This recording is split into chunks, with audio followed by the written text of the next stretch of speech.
What are we doing, Seth? Here we go. Trump was indicted. Everybody, I'm sure you guys know. Before he was even arrested or indicted, he knew about it. He had said it like some weeks before, a week or two before, and it was going to be that nobody took him serious and all of that. But a week or two after, it was now announced officially that he was going to be indicted. A billionaire in America, a former president of the United States was indicted. In other words, he was indicted to come and answer charges against him, criminal offense and all of that. My thing here is, again, this country, America, has shown that nobody's above the law. Wow. Whoever saw that coming? I mean, this is a billionaire, a former president of the country, and the law has caught up on him. And you guys, I'm sure you know where I'm going with this. Because in a country like Nigeria, you will wait to see that day this kind of thing will happen. Because in Nigeria, I don't know if there's any law, and even if there is, it's secondary. Everybody that is in high places, so to speak, is above the law. So America has shown another example. I mean, you can see the photo of where he sat down as a defendant in court, where he was arraigned to answer the charges. Of course, he pleaded not guilty. Okay, to the allegations. I think about 30 or 30 something, the allegations. Most of it was, part of it was your hush money, they call it. I was given to a pawn lady, or is it a prostitute or something? But again, bottom line though, okay, my thing here is a former president of the country, number one, a billionaire, number two, an influential person, number three, was indicted. And he had to respect the law. He came on and the charges were pressed against him. So that is to show that nobody's above the law, right? That's the way it should be, where people will be accountable to whatever, offense. Okay, even at that though, there are some folks that are saying, okay, he didn't come in handcuffs or whatever, no mugshot. He's still that influential, even though he was indicted and charged. But at least the law, did its thing. We are all waiting for that day where a country like Nigeria will hold people accountable. Because in Nigeria, the people celebrate corruption. When you are rich, whatever, no matter how you get your money, is free for all, right? It's funny because for Nigerian people that are above the law, they get caught in other countries. I mean, you remember the case of one of the senators tried to get somebody's kidney for his daughter or something. Of course, you know that story, right? Now, this is somebody in Nigeria that is above the law, but they catch him for UK now. When they try to do, Dagbo. What are we doing, sir? Okay?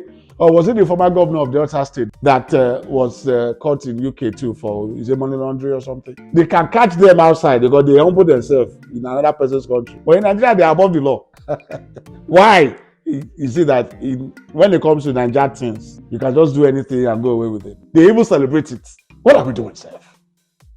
I mean, when there is no accountability, there cannot be transparency. There is always, in Nigeria, the people that are not above the law are poor people. Somebody that they caught maybe stealing yam or maybe the person went to steal 13 naira or 300 naira or something. They will even put fire on the person's head.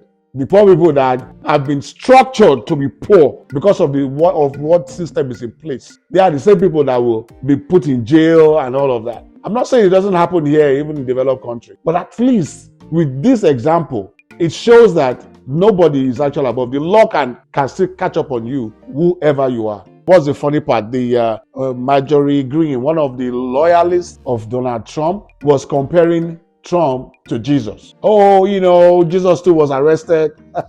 To me, that was just hilarious. Jesus was arrested. Nelson Mandela was arrested, So, comparing those icons to Trump, which to me was just a joke. Comparing Jesus, really? But again, those are people, by the side that are somehow loyalists, all right?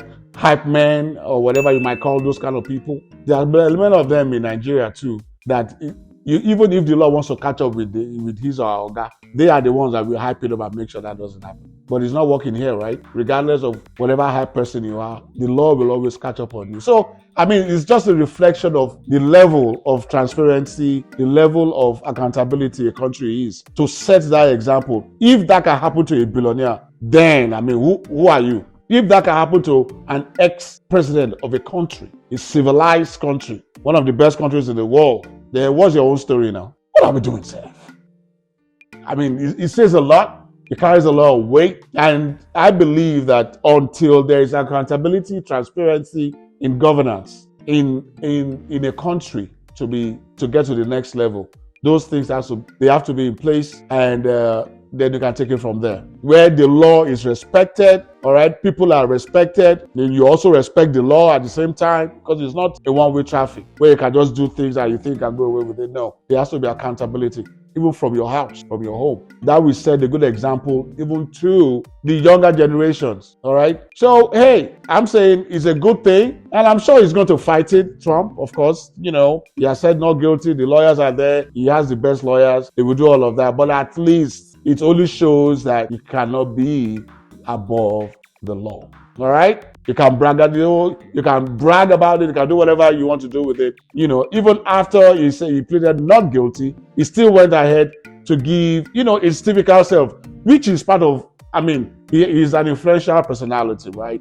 He still went on and did an open press conference or whatever to brag and to say what he wanted to say. He was even, calling the DA names, the judge, abusing them, doing all of that. Yeah, a person of his caliber, I'm not surprised. But at the end of the day, you are not above the law. The law will, play its role.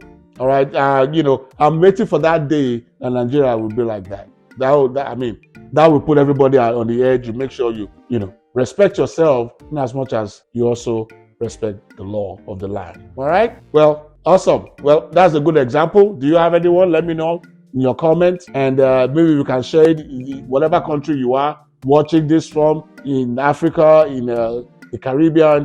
If you think you have presidents or governors or those in power that the law of that land caught up with, share it with us. Let's look at it and see and make it an example to other countries that should live up to that.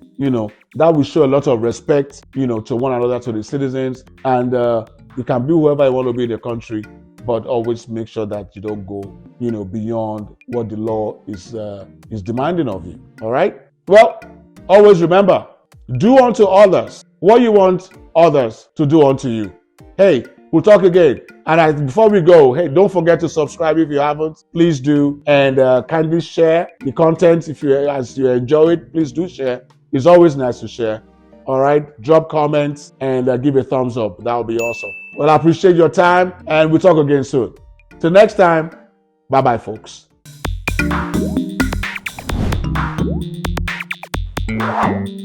What are we doing, Seth?